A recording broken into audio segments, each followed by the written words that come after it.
Hey guys, what's going on? This is Dominic again. So for today's session, I'm going to teach you how to use Tinkercad and 3D design platform using Tinkercad. So again, Tinkercad is an online simulation tool wherein you can create basic circuits and 3D design. So before we proceed with our discussion, if you haven't done so, yung pag-subscribe sa aking channel, please. Ito pang aking channel, it's Roboguro, capital R, capital G, Roboguro. And do not forget to click the notification bell. So let's proceed. Again, Tinkercad is a free online simulation tool. Pwede kayo mag-create ng personal account using your email, Gmail, your Facebook account, or your Apple ID account. Okay. So I have here the Tinkercad environment. As you can see, we have here 3D design circuits and code blocks, and we have also here the lessons. So the first thing that we need to do is to simply create a 3D design. Alright, so select the 3D designs and then create new design here. Okay, so press nyo lang po siya and then hintayin po natin mag-load yung mismong environment ng ating 3D design sa Tinkercad. Okay, so ayan.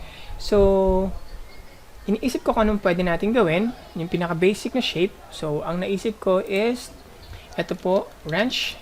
Okay, so ito po isang tool. So images, ito siya. So gagawa po tayo ng ganitong design using Tinkercad. Okay, so ito yung napili natin because ito yung pinaka-basic na gawin na shape in Tinkercad. Okay, so balik to po tayo sa ating Tinkercad. So again, this is the environment of Tinkercad. For you to be able to navigate the platform, all you need to do is to hold your right click in your mouse. Okay, so pwede mo na siyang i-navigate. Pwede mo rin gamitin tong icon na to para sa ganun ma-navigate yung mismong platform. Okay, so this is the file name of your Tinkercad. So to change that, you simply double click and then let's say name it as wrench. Okay, and then okay, also kapag natapos ka na sa pag-create ng 3D design, pwede mo siyang export using different file extension names. Pwede ka rin mag-import kung meron kang design na nakalagay na sa iyong computer. So since ang goal natin is to create the wrench, yung pinaka-basic na design, so kailangan natin ng, of course, we need the box. Simply select the box and drop lang po natin siya sa ating platform. Ayan po siya. Para for it to be able to zoom in and zoom out yung ating scroll wheel sa ating mouse. Ayan po siya. Okay. So yeah, you can also change the color. So for the meantime, sabihin natin ang color natin ay black. Ayan, so black mo yung ating color. To resize the shape, so makikita niyo po dito yung points, yung mga square shapes dito na white. So if you select this one, you can now change the height. So pwede mong i-type or pwede mong manually na i-resize. So let's say ang size ng ating wrench ay 7. So automatic po siya kapag tinap natin yung 7, susundin niyo po yung 7. So also you can manually select. Okay, so halimbawa gusto natin ng i-flat pa. Okay, so pwede po natin gawin yan using yung mga points na to. Okay, so pwede rin natin pahabain. So pwede natin select yung part na to. Okay, so for example this one 20, gawin natin siyang let's say 50. You simply type 50 and then ayan na po yung kanyang output. Okay, so ayan na po yung ating handle, yung hawakan ng ating wrench. Okay, so the next thing to do, balik po tayo dito. Gawin po natin yung nasa dulo niya, yung pabilog, that's cylinder, and then may butas sa gitna. Okay, so balik tayo sa ating 3D design. Okay, so meron na tayo yung hawakan mismo. Then next na gagawin natin is to simply create a cylinder. Maglagay po tayo ng cylinder dito and then change the color and make it black. Okay, ayan. And then of course, kailangan natin gayahin eksaktong-eksakto yung height ng ating hawakan. So it's 5. So pwede natin gayahin yan. So select lang natin yung cylinder and then yung height and then type po natin ang 5 dito. Ayan, so magkapareho na po sila ng height. And of course, napansin nyo dito na meron siyang butas. So pwede rin natin gawin yan. So select natin tong cylinder later on para sa ganun ipatong natin yung isa pang cylinder na naka-transparent or transparent. So again, select tayo ng cylinder. Ayan. And then resize po natin tong cylinder na mas maliit ng konti compared sa nauna nating cylinder. So how to do that? Again, select po natin tong cylinder and then meron yung mga points, square shapes dyan. Pwede natin gawin to na 15 and then the same 15 din dapat po ito para sa ganun proportional yung kanilang sizes. Okay, so 15 and 15. Ayan, and then the next thing to do guys ay dapat make sure natin na ito ay transparent or whole. Okay, select po natin yung shape, and then, piliin po natin yung hole. Ayan. So, kapag nilapat po natin yan sa ating cylinder na nauna, magkakaroon po ng butas yan later on kapag group na natin sila. Okay? So, again, select natin siya. Pwede nating dagdagan yung segments, yung bevel, okay? And then yung sides. Okay? Ayan. So, this time, ilalagay na po natin tong cylinder na to, ipapatong natin dito. So, how to properly do that? Select lang po natin yung dalawang shapes.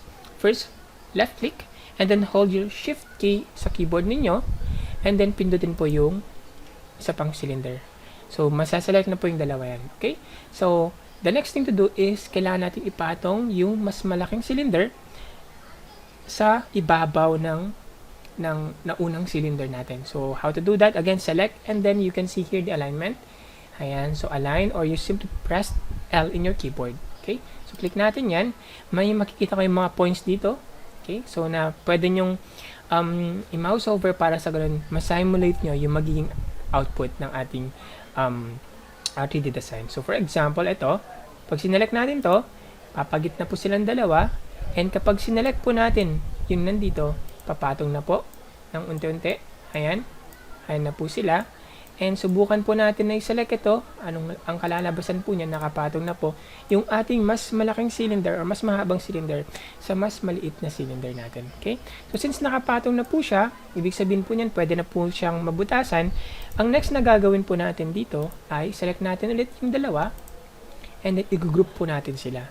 So, para po ma-group, may makikita po kayo dito, itong icon na to, or you simply press Control G sa inyong keyboard, and then mag-group na po silang dalawa. So as you can see, meron na pong butas yung ating cylinder. And the next thing to do, of course, kailangan ilagay sa dulo ng ating hawakan. So how to do that? Again, alignment. Select nyo po yung dalawang shapes or objects, and then press letter L in your keyboard. Ayan.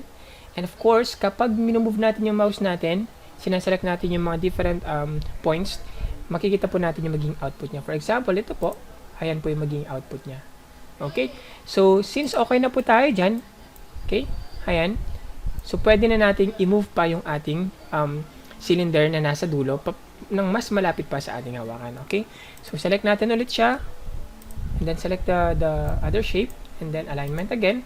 Ibaba po natin siya. Ayan po siya, naka-flat na po siya. Pwede po nating ilapit or igitna. Pag pinas po natin ito, makikita nyo po yung kalalabasan niya. Nasa gitna po siya. Ayan po siya. So, pwede na po natin i-move to using our keyboard arrow key. Ayan po. So, pwede natin i-move na siya. So, na-move na po natin siya. So, once done, kung okay na po tayo sa disenyo, you simply select the two shapes and then you group. Ayan na po yan. Yan na po yung kinalabasan niya. And of course, the last part ng ating design, balikan po natin ito. Meron po ito. So, meron tayong cylinder, and then parang square to na merong tawag doon yung edges niya ay medyo fine. Okay? So, pwede natin gawin ulit yan. Magdagdag tayo ng cylinder. Ito po yung ating cylinder. And I think we need to resize our cylinder. Again, click lang po natin yung mga squares. Sabihin natin this one is 30. And also, okay, make sure na 30-30. Ayan. And 30 rin po dapat ito. Okay? Dapat proportion sila. Again, kailangan change natin yung color. Gawin natin black. Ayan. And then, i-flat po natin yung ating cylinder. How to do that? Simply select the height and then change it to 5. Para sa ganun, parehas po sila ng height. And, kagaya ng nakita po natin dito, meron po siyang butas. Okay? Parang meron siyang mouth. Okay? So, gagawin po natin yan. Magsaselect po tayo ng, pwede tayo mag-select ng ito polygon. Pwede po tayong gumamit ng polygon. So, select lang po natin and drop lang po natin dito. Ayan. So, ayan. So, pwede nating resize yung ating polygon. Okay? So, pwede nating manually resize or type yung shape. So, for example, this is 20. Okay? So, ayan. So, meron na po.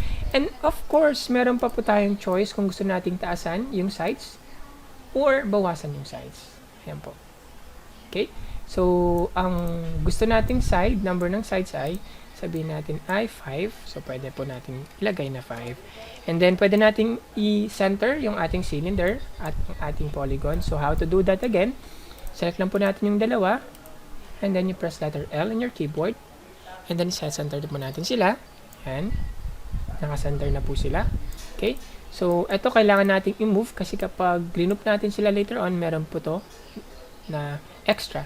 So, pwede nating i-move pa to. Okay? Para sa ganon, wala pong nakalabas po doon. Ayan, so meron pa po ito. So, pwede po nating manual na resize. As you can see here, na manual resize naman po natin. Ayan. So, kung okay na po tayo dito sa size niya, pwede na po nating i-group yung dalawa. Pero bago natin po siya i-group, make sure po na naka-transparent po ito or select natin yung whole. Okay? So, select natin yung polygon and then whole. Ayan. And then, this time, pwede na nating butasan yung ating cylinder. So, select nyo po yung dalawa and then grouped. Ayan, check na natin. Ayan, ayan na po siya. So, medyo hindi po siya naka-center, no? So, kailangan lang po talagang i-center ng mabuti. Okay? So, this time, pwede na nating ilagay ito sa dulo nito. Okay? So, select po natin yung dalawa and then press letter L on your keyboard or yung mismong icon. Ayan, kapag nilagay po natin dito, ang mangyayari, masasender po siya. So, this time, pwede na po nating i-move using our keyboard. Ayan po siya. Ayan, so meron na po tayong nagawang wrench po dito. So, kung hindi po tayo contented, pwedeng manually. Okay? Pwede pa nating i-resize ito. For example, here, click nyo lang po yung square shape. Gawin natin 25. The same here, should be 25 para proportion po sila. Ayan, so pwede nating i-move. Ayan po siya. So, yan po yung naging output natin. Kailangan po nating i-group lahat. That's Control G. Ayan. So, isa na lang po yung kulay nila. Pwede po nating palitan yung kulay. Select mo lang po siya. And then, pili ka po ng color na gusto mo. Ayan na po siya. So, ito na po yung ating output. First na 3D design output natin using Tinkercad. Ayan po siya. So, kunyari, gusto niyo pong i-3D print to or i-download. So, you can just simply press yung export. And then, you can choose between or among the following file extension names. So, OBJ, GLTF, and STL. For example, ang gusto ko ay STL. So, preparing model for download. So, ayan, na-download na po natin yung ating 3D design. So, tignan po natin yung magiging output niya kapag ipiprint po natin. So, as you can see here, ito po siya, yung actual na output. And then, makita rin po yung kanyang measurement. Okay? So, ganyan po ang paggamit ng Tinkercad, yung 3D design ng Tinkercad. Okay? So, I hope meron po kayo natutunan kahit papaano. Okay? Again, kung meron po kayong mga katanungan, pwede po kayong mag-email sa akin, sa aking email na robotics.dominic@gmail.com or pwede niyo po i-message sa aking Facebook account. And, ayan po. Do not forget po na mag-subscribe sa aking channel and click niyo po yung notification bell para sa ganun updated po kayo sa mga panibagong tutorial na i-upload ko later on.